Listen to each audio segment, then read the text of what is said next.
So a little update. I made that trade, and you can take a look right here for yourselves at that trade. I have an absolute one thing I forgot to change. Put him back in third line. That's right, because he was injured. So if you look at that, what we did here is we have the three Hamilton boys on the third line. They're probably more like a second line, but I thought Daly and Fournier and Mayer definitely earned it. They are guys that have just produced like crazy. Daly had such a nice year. He's my leading scorer. That was actually probably the coolest thing about this team is I'm deep in the playoffs, and if you look at my regular season, I didn't have a player with 80 points, which is probably pretty rare for a 53-win team. Pariza had a solid year, but I thought he would have been a lot higher, but he's still plus 40, which is insane. So definitely a defensive hockey club. We had an elite defense. I've never seen a year like it in all my sim years. I won so many games, like 3-0, 4-0, so many shutouts. Just a dominant defensive season. We only had 153 goals allowed, and no one was even close. 180 was next closest. So that was a combination of top tier goaltending and a good defense. We were 30-2 at home, which was really cool to see. So what we have in the finals here is Erie. They knocked off London as a 3 seed, and London was a 1 seed. Windsor actually lost in the first round of Saginaw, which is crazy. 46-win team going down to a 28-win team. That's why you get a lot of playoff hockey. So London had a really good team, but Erie also does. They have a goal differential plus 70, which was really good, next to London and me and Windsor in the league. So they're definitely a pretty good 3 seed. And if you look at the roster, they're just a little bit lacking on the wingers. So what happened is I'm in the finals against them right now in the OHL Cup finals. So I thought I would sim this couple games here. So if you look at their roster, they have an elite center, Hamburg. Hamburg is a guy that he has crazy ratings. Had a big time year here with 96 points. So he was almost 2 points per game. So he's like their star center. But as you can see, they don't really have much else in offense. And you'd say, why are they in the finals? It's because they have like the best defense I've ever seen. So they don't even have that good of a goaltender either. So their defense is just that good. The combination of the power play with these two 50 and 17 rated guys and good defense. So I think that's kind of one of those things that's going to make me provoke some thoughts in the offseason about how to build a team. Because I always kind of figured forwards in junior hockey kind of dominate.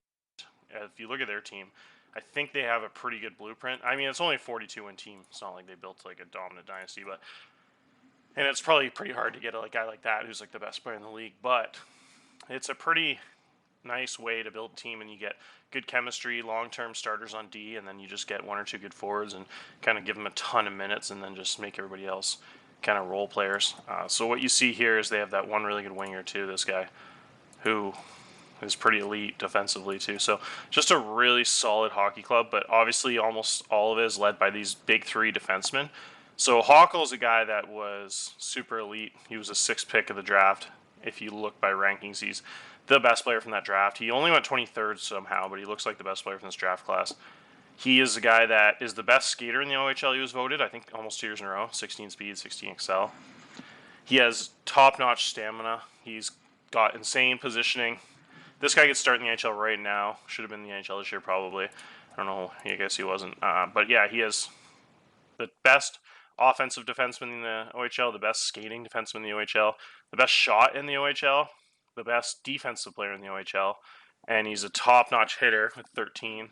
The only thing he's even close to lacking, I guess, would be just a little bit of strength. He's a young guy, which is totally normal at that age. I'm sure he'll grow into like a 13, 14 strength guy. His skating will probably go up to 18 or something as he's a 5-star once he gets to the NHL. So that's a guy who's going to be a top 2 defenseman in the NHL, a top 2 pairing guy. And as you can see, he's had a dominant junior career. He's got 3 World Juniors. I think he's got 2 golds of the World Junior at 17, 18 years old, and they won a silver this season when he was 19. He was the best player in that team too.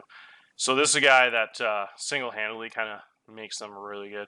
They also have a guy almost as good, which is scary, on the right side, named Dallas Murphy, who has 19 puck handling and 20 stick checking, and is about 14 in everything else and around there.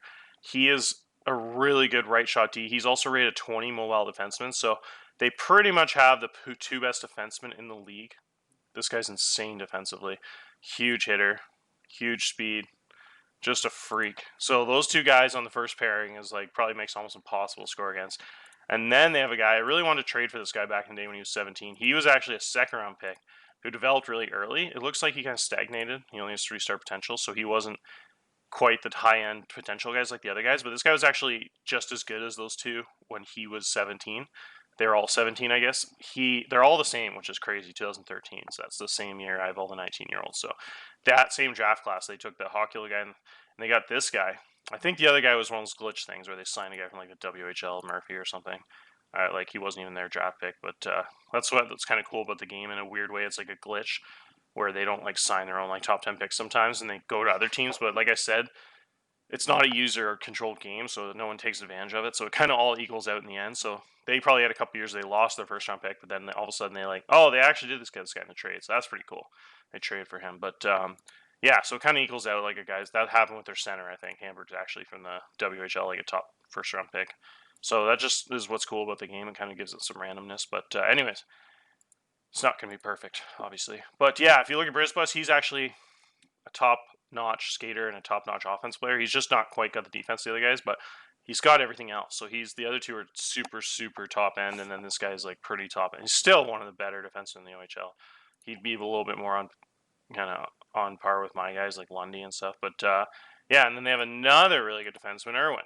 So this guy, let's see, he was taken in the second round, and that was one of those glitches where Mississauga like signed him and he just got released. And so yeah, this guy also is a high-end player from that draft class, and he's probably better than Briz Boys now. He's bigger, he's stronger, better defensively, just as good as a skater, almost as good as offensively as him. So they have like the craziest top four defenseman I've ever seen. And then even this guy, like he doesn't even dress. That's how stacked this team is, and he's a nice 2-star there. It looks like, but yeah, they also have another solid 18-year-old. He'll be good next year with 15 positioning. So, yeah, a team's just loaded with defense talent. They just have absolutely no depth at winger. So, this is a team where if they were to lose that guy to injury, that center, or even just this winger probably, they would have probably got knocked out of the playoffs. So, those two forwards are just so valuable because they have nothing on their roster even close to those guys. I don't think they have any injuries with the top guys. So, yeah, no. So, that team is crazy. That's one of the weirdest teams I've ever seen. I love it, though. So, we have this playoff. So, if you look at our playoff record, we were down 1-0 against Peterborough, or I guess 1-1. And then we ended up beating them. And then we went on. Mississauga actually... Oh, this is the craziest thing. All the lower seeds won these 3 series. So, it was me, the 1 seed, and no one else seeded. They were the 5, 6, 7 teams or whatever in the rest of the playoffs. So, I had a pretty easy second round when it comes on paper, but Mississauga was giving me a really tough time. I wanted to start the playoffs, so here's what we'll do. We'll talk about this quickly. The start of the playoffs, Satko and Kasnitz were rotating because they had pretty similar seasons. Both had over 30 starts and 26 wins each, and Kasnitz definitely was better. He had 9 shutouts, which was insane. Probably... And for some reason, Sacco actually got nominated for goalie of the year, even though Kasnitz was way better. It's probably some glitch where he had more starts, so it considered him like my starter or something. But so he was actually nominated, even though he wasn't really the starter by the end. Kasnitz. So I went in the playoffs, and I still want to give Sacco some starts out of, some veteran, just like pride, I guess. He had a huge career. If you look at history, he's actually my all-time leading wins getter and all that. Sorry, I'm gonna sneeze here. But if you look, and he also actually even got the goals against record. So I really didn't want to kind of bench him the whole playoffs. But if you look what happened in the playoffs, I ended up, it was nuts. So what happened is goalie stats, and then we'll go to playoffs. Kasnitz was 13-0 until last game I just lost. And so Satko was 1-4. I just can't play him anymore. He just kept losing. I kept putting Kasnitz in, we win, and I put Satko in, we lose. And then I didn't want to risk it, and I put Kasnitz back in. We go up 2-1, and then I put Sacco back in and go 2-2 again against Mississauga. So I was like, and that was the final start. And then we were finally up 3-0, and I guess in one of the rounds, maybe the third round, second round. Yeah, third round, I guess. And Sacco lost again after. And if you look at Kasnitz, it was 13-1, 900 save percentage, and all his games that pretty much won were super close. So he was super clutch, and it wasn't like we were dominating. I could just kind of go with the shittier goalie. It was like every single win was like a 1-goal game. It was like 3-2, 4-3, and then we had one big win, and then it was like 3-2, 4-2, another close game, 4-3, 5-3, 3-2. So it was like every game was a 1 or 2 goal game. We were squeaking by it. A lot of those games we actually got outshot. So Castanets has just been dominant. The regular season, dominant in the playoffs. He's been the best goalie I've ever had statistically, and he's pretty close to rankings wise that guy. But that's the thing is, if you look at Satko, he's actually probably better rankings wise. He's a lot of green there. Castanets is not far behind though, and they're good at like the same thing, which is interesting. The green's kind of at the bottom categories. So, anyways, I'm just gonna roll with Castanets because it would be absolute silly to not start him in all the big games when he was having this kind of season. 9 shutouts and 33 starts. He had a sparkling 175 goals against, and 917 is the highest save percentage I've ever seen in the OHL in the simulation. So, yeah, he's absolutely number one goalie, and he can also be back next year as an overager, which I don't know if I'll do because it's kind of like a rebuilding year. So I could probably trade him for a couple high picks to a really good team. I'm going to be completely tanking probably next year. It's going to be a really bad team. So the move is probably to get a couple high-end draft picks, like a second and a third to start the rebuild. But at the same time, I could maybe keep him and try to squeak into the playoffs next year. And I don't know. We'll see. But I'd probably hold on to him until the deadline. But that problem is, if I keep him, I'm probably not going to be able to keep Baldoni as an overager next year, which I really wanted to kind of solidify that defense. Have one top-notch guy, right-hand shot, big-time experience, has a Memorial Cup. So kind of sucks, but some tough decisions have to be made. But anyways, for the sake of this episode, we'll get it going here. So we're already 11 minutes in. I want to sim the rest of the playoff series here. So I stopped it right in the finals. So we're in the OHL finals, and we were up 2-0 against Erie. And then we did lose 4-3. So it's 2-1 series, and I'd like to sim the rest of this in the episode. So as you can see, we're injury-free other than Lundy. Lundy's gone down with just a day-to-day, but he's unavailable. So that was a huge loss. That was my first-line defenseman, so I had to move McKnight up. And then that's why I really was pretty smart building this team and got a ton of older guys, so we have some good backups. So I just had a 19-year-old right D sitting there, 2013, same as all those other guys. He was the guy I took late in the 6th round, never really played much in the OHL. Junior guys, stuck behind a million guys, but he's a guy that's developed into a pretty steady guy, so he's a perfect guy to that's older and physical and stuff to step in. I didn't want to put in Trafford, my young stud, who's going to be a 5-year starter for this team. He had 47 games this year. I was teaching him right D. It got all the way to 14 from 8. He was actually a winger, so that was my first conversion from forward to defense in this dynasty. But he's just not ready. He's only 14 experience, so I put in the 19-year-old ahead of him. So, yeah, so that's the only loss we have, but everyone kind of has injuries this far in the playoffs, so it's not a big deal. But Lundy was a very good player, so hopefully he can come back for maybe a game 5 or 6 if we need it. He is really good, so that's a big loss. But yeah, so we'll sim this next game here and see what happens. We got 3-1 lead, 7 goals. So I think what's happening here is the other series actually been even tougher. We're up 3-1 now. It's looking like hopefully a win. But what happens, Erie's just doesn't really just seem to have the forward depth. As good as that defense is, I just don't think they can score when my goaltending and defense is just so good. There we go. Oh, that's huge. That sucks for them. He's out for the series. Chad Hocula, their superstar. So, yeah, that's a big blow to them. He's like their whole team. So that's probably going to kind of cancel out Lundy at least because Lundy's just like my best defenseman. But I guess Lundy's back now. So, yeah, that's a massive, massive blow for them. So that should hopefully help me the rest of the series here. We're going to stick with Castanets. Sacco's already lost his fire. He's right down to a cold streak. So we'll see what happened here and then sim this last game. We got big game by Cooper and Ethel, 2 lefties, and then we have the right D there, Baldoni. So we outshot him 41-23. As I said, I think the forward depth difference here is going to make a big difference. And they can kind of squeak by in regular seasons against shitty teams, I think, with an elite defense and a couple good forwards on the power play. But when you get against a team like me who has 4 good lines, my 4th line is probably like as good as their second line for sure, and almost as their first line, just because they have no good guys over like 8 overall, and my 4th liners are all like 11s and stuff. So as you can see, that's my roster. It's pretty nasty because that was a huge move getting those Hamilton guys to 16-15. They've been massive. Camp had a bunch of big goals, some game winners and stuff, and Dralego here is on the power play, and he's just been dominant.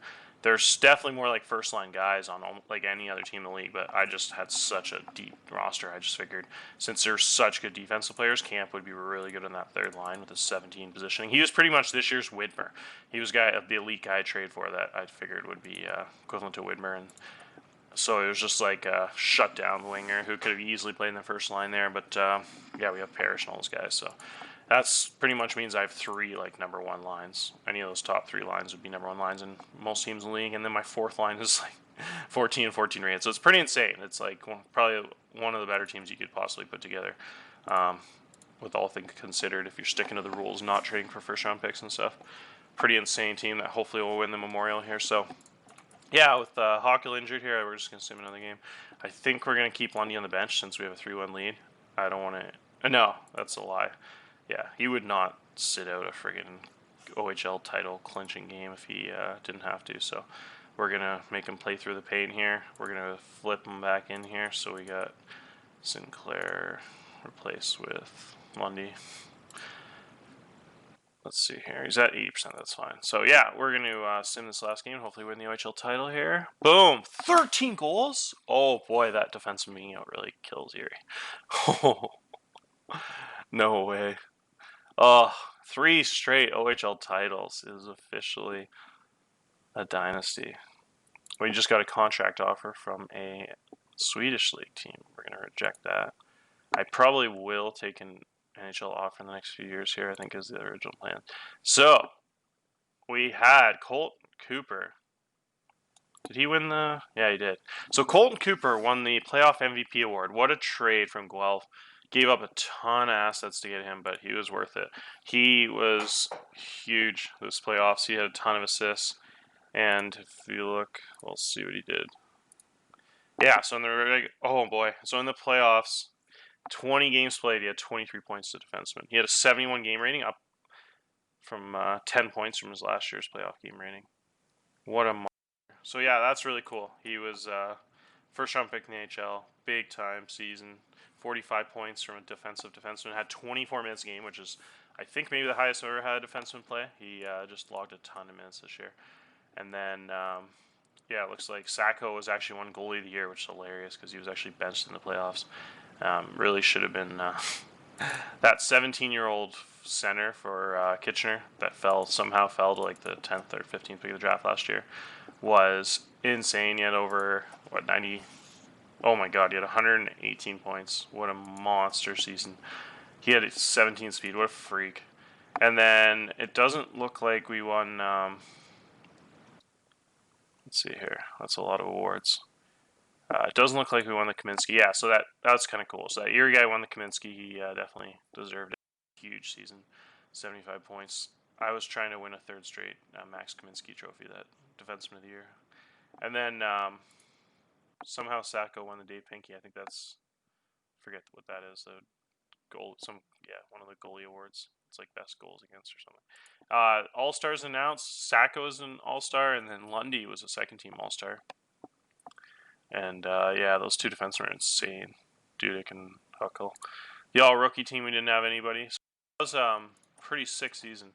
I don't know how we scored so many goals here. We outshot them 41-14. Just had a huge forward differential there.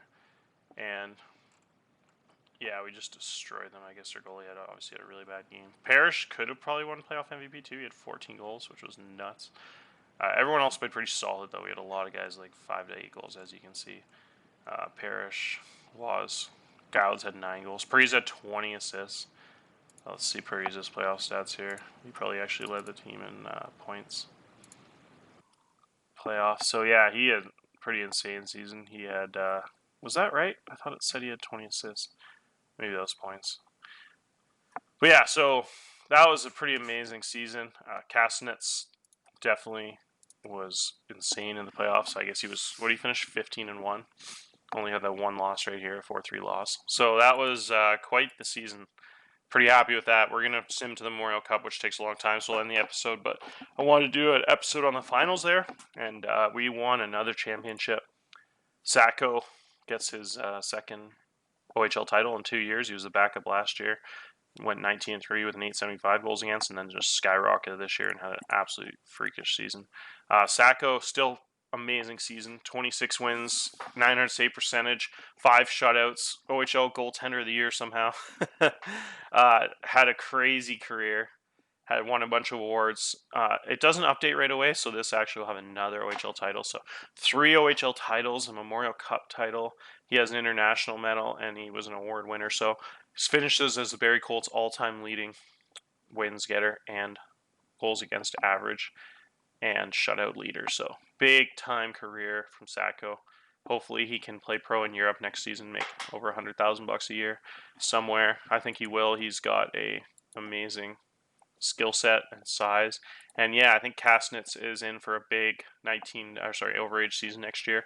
We will definitely bring him back and most likely trade him in the offseason. I think is going to be the plan. I talked about earlier, but a lot can change. But yeah, I think that'll be the big trade of the offseason. I think we'll trade him for a second and a third and hopefully bring back some assets. I'll go through the teams and see what team would be realistic for him. I think it'll probably be a team that's going to be pretty good. I think North Bay is actually, you know what we might do is that Hamilton team that I traded all those young guys to. Oh, that's what I want to talk about right before I end this episode. That was kind of such a good trade.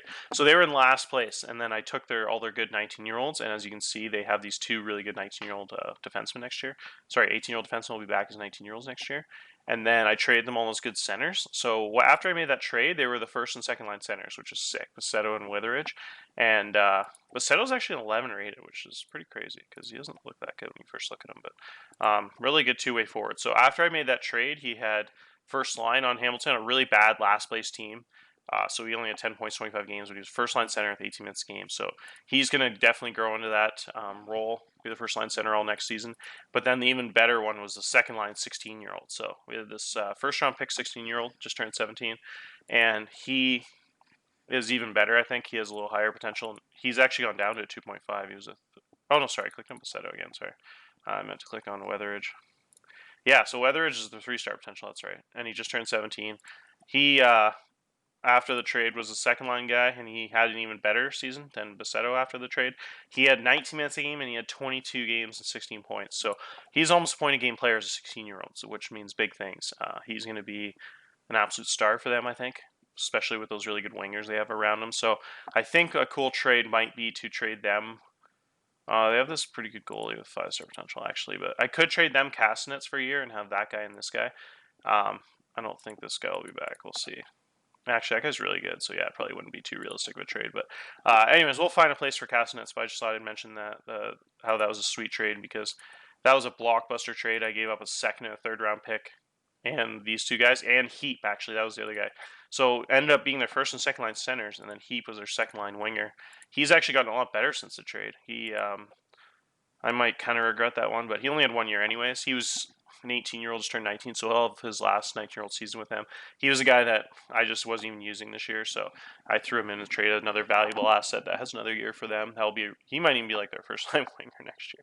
It's only like a 7 rated, but if you look at his skill set, he's really good. He's got a lot of green, really good skater and strength, 6'3" guy. So that's like a really talented dude for a bad team. So I think he's going to have a big year next year. Be a really good defensive winger. If he gets a little bit more offensive read, I think he'll be a really good player. So he's probably a good guy that'll make a really good overager for them too. So we might even get 2 full years out of him, and this half year that I traded him at the trade deadline. So they might get 2.5 years out of him, which is good value. So that was a really good trade for them, picking up future studs from the last place team. So I'm really happy with that one. And it was a win-win because obviously I won the title and I got this absolute superstar out of that trade. So that was a pretty sick trade and a pretty sick season in general. So we'll end it there and maybe make a short episode for Memorial Cup or just sim to the draft and then tell you what happened at the Memorial. So that's a pretty crazy way to win the season, though. 13 goals. My goodness.